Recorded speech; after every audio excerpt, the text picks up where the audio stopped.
vse več šestletnikov ima logopedske težave. Maribor bo tudi letos v začetku poletja festivalsko obarvan. Bolniki s celiakijo se na Ptuju udeležujejo rehabilitacijskega tabora. Pozdravljeni. Predsednik republike Borut Pahor je z današnjim dnem razpustil parlament in določil datum predčasnih volitev. Na volišča se bomo tako odpravili 13. julija. Datum volitev se lahko sicer še spremeni, saj je stranka Solidarnost napovedala ustavno presojo odloka. Kasnejših volitev naj bi se nadejale tudi nove stranke, saj imajo do julija zelo malo časa za utrditev v političnem prostoru. Naša ekipa pa je na mariborskih ulicah preverila, kaj o volitvah sredi poletja menijo volivci. Katastrofa, niso zbrali pravi čas, niti slučajno ne. Zakaj ne? Ni primerno, času dopustov je pa ful je zmedenost, pa politična je taka situacija, da noben več ne ve, komu naj verjame in noben v bistvu ni dokazal. Zdaj nič, vedno pa se pojavljajo vedno in isti obrazi noter. Stara garda bo spet prišla na oblast, ponavljala se bo isto, kot je bilo do zdaj. Pa menite, da je primeren čas? Primeren čas, sploh ne. Večinoma ljudi bo na dopustu in mala udeležba bo tako, je zdaj bila tudi. Mislim, da volitve ne spadajo v rang dopustov. Volitve bi se mogli odvijati nekje septembra, oktobra, ne pa med dopusti, ne? Sicer pa se ne bomo udeležili tega volitev. Zakaj ne? Ker mislim, da nima smisla, no. Ker v tej sestavi niso nič naredili, pa predvidevam, da bo ista sestava v naslednjem mandatu. Po neuradnih informacijah naj bi bilo ptujsko podjetje Teh Center pred stečajem. 120 zaposlenih je že 2 tedna doma, kjer čakajo na pojasnilo direktorja, kaj se dogaja v doslej uspešni tovarni in kdaj naj se vrnejo na delo. Delavci so tudi brez svojega sindikalnega predstavnika. Menda so se zaposleni v Teh Centru sindikalno želeli organizirati pred leti, a naj bi jim takratno vodstvo to pravico odreklo. Danes se ni želel izpostaviti nobeden od zaposlenih. Že 2 tedna doma čakajo na pisno pojasnilo, ki jim ga je do 27. maja obljubil direktor Mitja Bregar. Od njega smo dobili le skopo sporočilo, da nam bo odgovore skušal poslati v čim krajšem času. Na Zavodu za zaposlovanje pa pojasnjujejo, da so s podjetjem sodelovali le nekajkrat pri iskanju kadrov. O trenutnih razmerah pa jih vodstvo še ni obvestilo. Zanje so izvedeli od zaposlenih za določen čas, ki se jim je iztekla pogodba. Res pa, da ta kader, ki se pride k nam prijaviti, ki je zaposlen v Teh Centru, dokaj iskan. Gre za varilce, strugarje, kovinske delavce, pa tudi razne monterje kovinskih naprav. Čeprav gre za deficitarne poklice, pa bi zaposlitev v domačem okolju težko našli vsi. Vemo, da trenutno so potrebe po teh delavcih, zlasti strugarjih in varilcih, pa tudi ključavničarjih, to mislim, da je največji del teh delavcev, je povpraševanje v tujini, se pravi za dela v tujini. Zaposleni so sicer dobili izplačano aprilsko plačo, ne ve pa se, koliko časa jim niso plačevali socialnih prispevkov, ter kaj bo z regresom in izplačilom nadur. Je bilo pa februarja letos v Mariboru ustanovljeno podjetje Teh Center TIM. Vodila naj bi ga Bregarjeva partnerica Štefka Ščap. Ali bo to še ena zgodba o izčrpanem starem podjetju in opeharjenih delavcih, pa bo pokazal čas. Na osnovnih šolah v zadnjih letih opažajo, da narašča število otrok z motnjami govora. Razloge moramo iskati v spremembi načina življenja, v katerem je veliko manj pogovarjanja, pa tudi v neprimerni prehrani, so prepričani logopedi. Zaradi naraščanja potreb po obravnavi otrok so logopedi postali iskan in hkrati zelo obremenjen kader. Ravnateljica mariborske osnovne šole Toneta Čufarja je zaskrbljena. Odkar opravljajo testiranje bodočih prvošolcev, jih ima kar 30% govorno-jezikovne težave. Še posebej so se težave, mogoče večje težave pojavile sedaj, ko že 3. leto delamo po posodobljenih učnih načrtih, ker se je opismenjevanje prestavilo v 1. razred in je zares pomembno, da otroci, ko začnejo s prvimi koraki opismenjevanja, dobro govorijo in takrat se potem te težave najbolj pokažejo.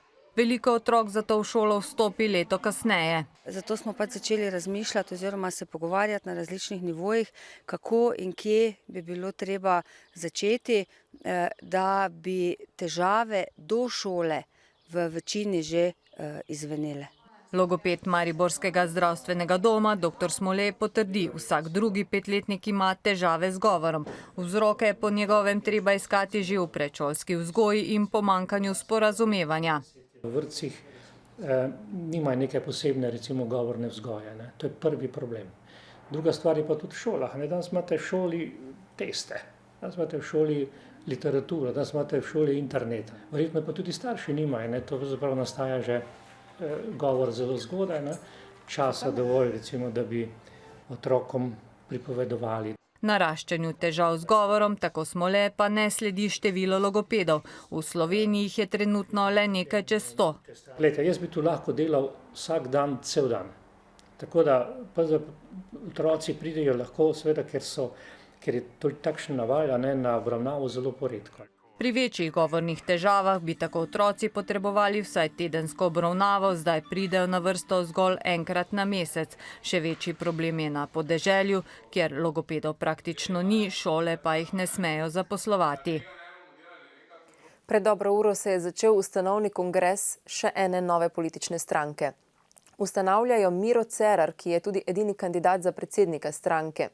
Cerar svoje stranke ne umešča na levo ali desno, a kot pravi, bo po volitvah povezovanje z drugimi strankami neizogibno. Stranka naj bi se imenovala Modra Slovenija. O drugem aktualnem dogajanju pa v kratkem pregledu. Stavke policistov, napovedane za 9. junij, skoraj zagotovo ne bo.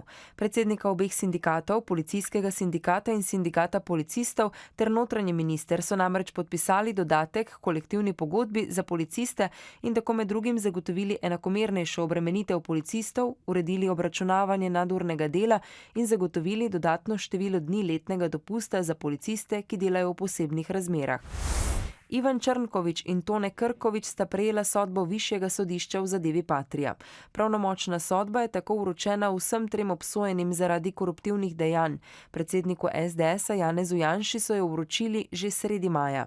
Okrožno sodišče v Ljubljani bo Črnkoviča in Krkoviča v kratkem pozvalo na prestajanje 22-mesečne zaporne kazni.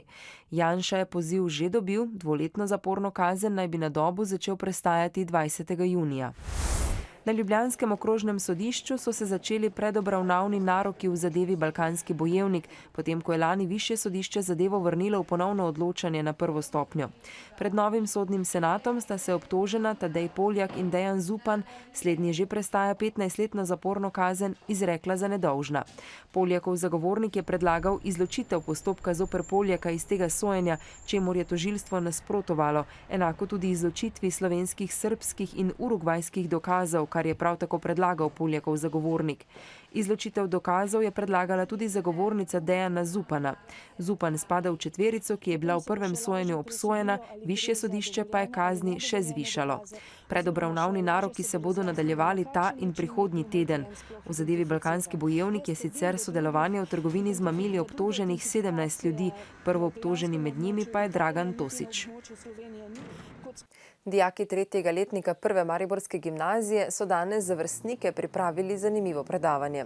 Aprila so obiskali Belgijo in Nizozemsko ter tam z anketami preverjali zadovoljstvo mladih z njihovim položajem v Evropski uniji, stanjem demokracije in blaginje. Rezultate so nato primerjali Slovenijo in jih danes predstavili drugim dijakom. Za predavanje na prvem modru je bilo veliko zanimanja. Ekskurzija je bogata, večdnevna, je interdisciplinarna, torej medpredmetna, kot temu rečemo, v šolskem jeziku. Vključuje učne cilje številnih predmetov. Tokrat smo vključili cilje zgodovine, torej učne cilje zgodovine, geografije in sociologije. Po uradnih podatkih je v Sloveniji okoli 1500 bolnikov s celiakijo, neuradno pa naj bi jih bilo 20 000. Bolezen nastane kot posledica preobčutljivosti za gluten, zaradi česar morajo bolniki popolnoma odstraniti gluten iz prehrane. A tudi kosilo brez glutena je lahko okusno, jedilnik pa zelo pester. To lahko bolniki s celiakijo med drugim vidijo na mednarodnem taboru na Ptuju, ki ga je pripravilo Slovensko društvo za celiakijo. V kuhinji Grand Hotela Primus na Ptuju diši po dobri hrani. V pečici se peče kruh, pripravljajo se sirova gibanica in špinačni štruklji. Vse iz brezglutenske moke, brez jajc in mleka. Za te bolnike pripravljamo čisto ločeno, vse posebej, sami pečemo kruh, sami delamo svoje sladice. Iz kuhinje so celo odstranili vso moko, saj bi lahko bolnikom s celiakijo povzročila težave. Že sami majhni delci moke lahko komu škodujejo. Tudi udeleženci tabora se bodo učili priprave brezglutenskih jedi, saj je pestra prehrana za zdravje zelo pomembna. Se to zelo hitro naučijo in vidijo na koncu, da to ni taki bav. In to je naš največji cilj. Brezglutenska prehrana, če se jo želimo strogo držati, je precej draga. Tako da iščemo mi tudi določene alternative, ampak kruha in tem testeninam se pa čisto ne moremo odpovedati. Rehabilitacijski tabor, ki se ga med drugimi udeležujejo bolniki iz Madžarske, je namenjen tudi izmenjavi izkušenj in druženju. A diagnózis felállítása után mondjuk biztos, hogy kell 1-1,5 év, amíg az ember megszokja és átáll, és tényleg pontosan figyeli, hogy milyen étel, milyen összetevőt tartalmaz.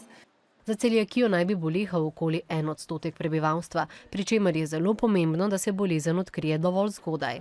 Z izločitvijo vseh izdelkov, ki vsebujejo gluten, naj bi preprečili oziroma omilili pojav številnih drugih resnih bolezni, kot sta denimo osteoporoza in sladkorna bolezen. Čez slabe 3 tedne se bo začel festival Lent, eden večjih evropskih festivalov na prostem. Koncerti in drugi spremljajoči dogodki v Maribor vsako leto privabijo okoli 500 000 obiskovalcev. In čeprav je sprva kazalo, da organizatorji festivale zaradi pomanjkanja denarja ne bodo mogli izpeljati, je vlada prejšnji teden sprejela sklep, da skupaj z mariborsko občino Lentu nameni dodatnih 150 000. Festival bo sicer stal 1 250 000 evrov. Osrčje festivala Lent, glavni oder na Dravi, že postavljajo. Kaj pričakujete od letošnjega festivala? Nekaj podobnega, kot je bilo lansko leto, ker tudi sredstva gre v tej smeri nekako. Ponavadi gremo kaj take otroške, te ulične predstave gledati, drugače kaj zvečer pa ne. Da bi bilo vsega dosti, glasbe, plesov, pa ne samo tam, da bi se tudi v mestu, po mestu dogajalo to. Organizatorji zato del otroškega programa v mestnem parku selijo v središče mesta, v Vetrinski dvor. Stalnica ostajajo ulična gledališča. Jazz program in komedije pa bodo gostovali v novem zunanjem auditoriju Mariborskega lutkovnega gledališča.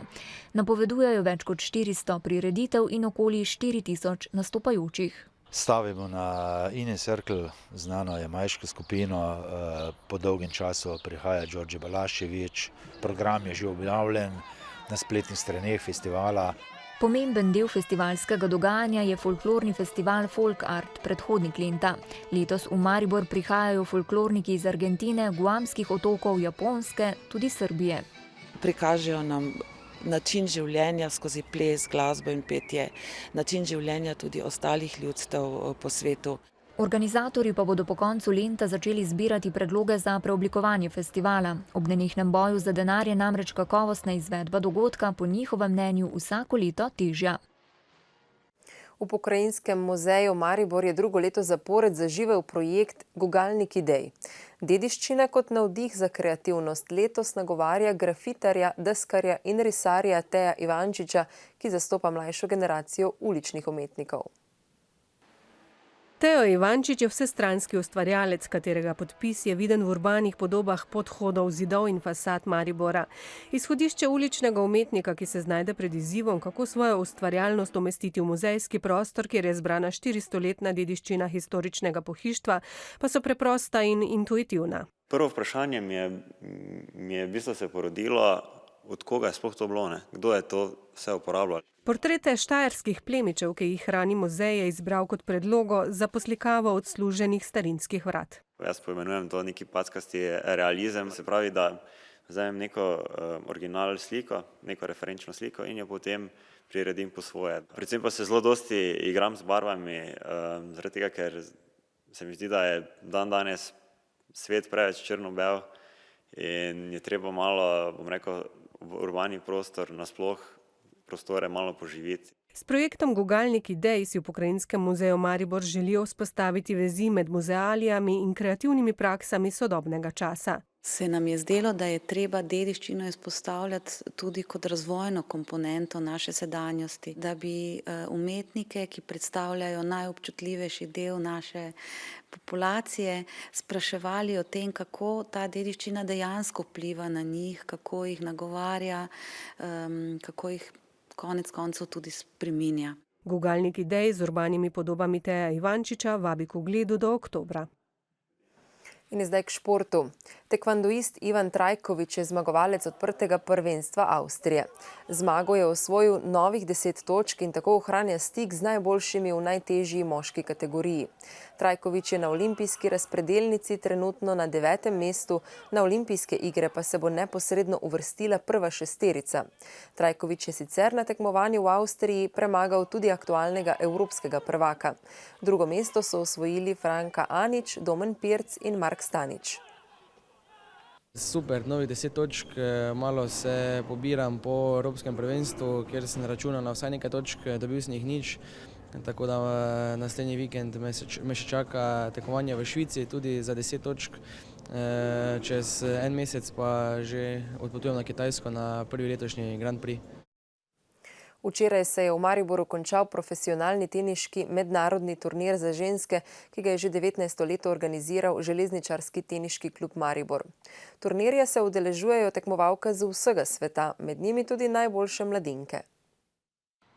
Na 19. izvedbi turnirja v Mariboru, ki je v zadnjih letih naš največji turnir, je bilo takšnih igralk 5. Najdlje in to kar do prvega mesta se je zavihtela Čehinja Katerine Sinjakova, ki je za konec v 2 nizih ugnala Avstrijko Ivon Neuwirth. Po prejemu pokala je bila Čehinja še bolj vesela, saj je lani spadla v drugem krogu kvalifikacij. I am really happy because it was great matches. Every match is great, and I am really happy that was like this because weather in the beginning wasn't so good, so maybe in the final also, but it was nice week. Po urni prekinitvi zaradi dežja je Čehinja uspela ubraniti nalet Avstrijke in se četrtič v karieri veseliti zmage na $25,000 turnirju. Z njo je nekdanja druga mladinka sveta in trenutno 165. svetovne računalniške lestvice na dobri poti, da uresniči letošnje načrte. Of course I would like to be at top 100. Maybe in the end of the year I would like to be at top 80. So I want to go up because I think I can. Podobno razmišlja 21-letni Slovak Kovalik, zmagovalec moškega turnirja serije Futures, ki ga je Teniška zveza Slovenije iz le sebi znanih razlogov v enakem terminu, kot se je odvijal ženski na Taboru, zaupala mariborskemu braniku. Na poti do finala je Slovak v drugem krogu premagal domačina Tomislava Ternarja. V polfinalu je izgubil edini niz na 6-dnevnem tekmovanju, za konec pa je z 2-0. Prvi niz je dobil po podaljšani igri, odpravil Belgica Canino. Do zadnjega dejanja so prišli tudi slovenski vaterpolisti v državnem prvenstvu. Najboljši ekipi sta že odigrali 2 finalni tekmi. Izid med Branikom in Žusterno je 1-1. Potem, ko so prvo finalno tekmo izgubili po kazenskih strelih, so Mariborčani, ki so v belih kapicah, drugo dobili s 14-8. Do razlike 6 zadetkov so prišli že v prvem polčasu. Prve 2 četrtine mi nismo odigrali tako, kot znamo, oziroma igra je bila, ampak nismo zadeli gola in to je šport, kjer treba gole zadevati in spravi prve 2 četrtine so nas nekako pokopale. Da so Koprčani v prvih 2 četrtinah dosegli le zadetek, je najbolj zaslužen branikov vratar Skrbić, ki je nekajkrat izjemno posredoval. Trudili smo se v obrambi, smo se zmenili, da bomo igrali nekatere stvari, tega smo se držali, pressing v obrambi, da niso prišli do kakšnega bolj resnega strela. Na drugi strani so Mariborčani skorajda serijsko dosegali zadetke. Največ 5 so jih dali v drugi četrtini. Ta tekma je bila danes naš pravi obraz. Od začetka smo igrali trdo, brezkompromisno, izkoristili svoje šanse. Videlo se je, da smo veliko boljše pripravljeni od njih in danes je zmagala boljša ekipa. Tako kot druga bo tudi tretja finalna tekma v Mariborskem Pristanu. Na programu bo v soboto s pričetkom ob 20:30. Državni prvak bo postal tisti klub, ki bo prvi 3-krat zmagal. Za konec še na tuje. V Hagu se je začela ustna obravnava na arbitražnem sodišču, ki bo odločilo o meji med Slovenijo in Hrvaško. Na obravnavi agenti in odvetniki obeh držav z obsežno dokumentacijo utemeljujejo svoje stališče o tem, kako naj poteka meja med državama. Prva je svoja stališča predstavila Hrvaška, Slovenija pa bo svoja predstavila v četrtek in petek, ko bo v Hagu tudi zunanji minister Karl Erjavec. Razsodbe sodišča sicer ni pričakovati letos. O drugem dogajanju na tujem pa v nadaljevanju. Še en evropski vladar se je odločil za upokojitev. Španski kralj Juan Carlos se po skoraj 40 letih odpoveduje prestolu, žezlo pa predaja svojemu sinu, prestolonasledniku princu Felipeju. Juan Carlos, ki se je na prestol povzpel po smrti diktatorja Franciska Franka novembra 1975, je odigral pomembno vlogo pri prehodu Španije v demokracijo. Konec njegovega vladanja pa so zaznamovali poslabšanje zdravja in škandali, vključno s korupcijsko afero, ki vključuje njegovo hčerko Kristino in njenega soproga. Solarno letalo, ki bo v prihodnje leto poletelo okoli sveta, je opravilo svoj prvi polet. Solar Impulse 2 je vzletel z letalske steze v Payernu v Švici in se po dvournem poletu varno vrnil.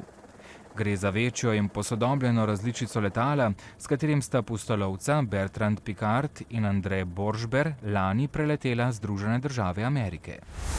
Predstavniki Mednarodne nogometne zveze so nezadovoljni z zadnjim preizkusom stadiona Corinthians Arena, na katerem bo čez 10 dni odigrana uvodna tekma svetovnega prvenstva med Brazilijo in Hrvaško. Na stadionu še niso nameščeni vsi sedeži, ni bil opravljen preizkus požarne varnosti, internet še ne deluje, vsi sektorji niso pravilno označeni, mesta za visoke goste pa še niso urejena. Ker stadion v celoti še nima uporabnega dovoljenja, so na tribune spustili le polovico od 68.000 predvidenih gledalcev. Ameriški tehnološki velikan Google naj bi načrtoval izgradnjo lastnega satelitskega omrežja, ki bi z internetnim signalom pokrilo področja brez ustrezne infrastrukture. Omrežje naj bi bilo sestavljeno iz 180 majhnih satelitov, celoten projekt pa naj bi bil vreden okoli $1 milijardo. Googlovi sateliti naj bi nad Zemljo krožili na manjši višini kot običajni sateliti, druge podrobnosti pa zaenkrat še niso znane. Dostop do interneta ima po ocenah Združenih narodov 2,7 milijarde ljudi po svetu, kar predstavlja okoli 40% prebivalstva. In še vremenski obeti. Jutri bo sprva precej jasno, čez dan pa se bo pooblačilo. Predvsem v zahodni in osrednji Sloveniji bodo nastajale plohe in nevihte. Enako bo tudi v sredo, dopoldne jasno, popoldne pa spremenljivo oblačno s plohami in nevihtami, ki bodo najbolj verjetne v zahodni in osrednji Sloveniji. V četrtek bo spremenljivo do pretežno oblačno, občasno bo deževalo ali bodo nastale plohe. Potrpeti moramo do konca tedna, takrat se bo začelo juniju primernejše vreme. Imejte se lepo in nasvidenje ponovno jutri.